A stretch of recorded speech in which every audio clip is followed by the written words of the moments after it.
Twinkle tell stories में खुशामदीद। एक बार एक छोटा सा परिंदा था जो बहुत ही प्यारा और मासूम था। वो एक खूबसूरत जंगल में रहता था जहाँ हर तरफ सब्जा था और फूल खिलते थे। लेकिन एक सर्दियों के मौसम में जंगल में इतनी बर्फ पड़ी कि खाना तलाश करना मुश्किल हो गया।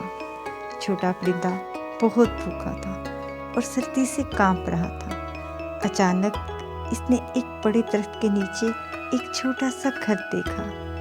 इसने दरवाज़ा खटखटाया और अंदर झांका। अंदर एक बूढ़ी खातून बैठी थी। बूढ़ी खातून ने परिंदे को देखा और हमदर्दी से इसे अंदर बुलाया। इसने इसे गर्म चाय और कुछ खाने को दिया।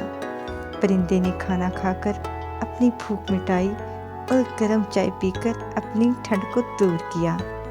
बूढ़ी खातून ने परिंदे से पूछा, तुम्हारा शुक्रिया अदा करने का क्या तरीका है? परिंदे ने कहा, मैं तुम्हारी खिदमत करूँगा, मैं तुम्हारे घर की हिफाजत करूँगा और तुम्हें खुश रखूँगा।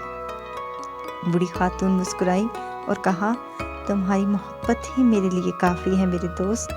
इसके बाद छोटा परिंदा रवाना हो गया।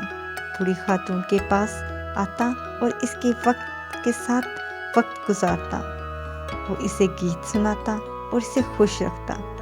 बूढ़ी खातून बहुत खुश थी कि इसे इतना प्यारा दोस्त मिला था। छोटी सी मोहब्बत भी बड़ा फ़र्क ला सकती है। हर जानदार मोहब्बत और तवज्जो का मुस्तहिक है और हमें हमेशा दूसरों की मदद करने की कोशिश करनी चाहिए।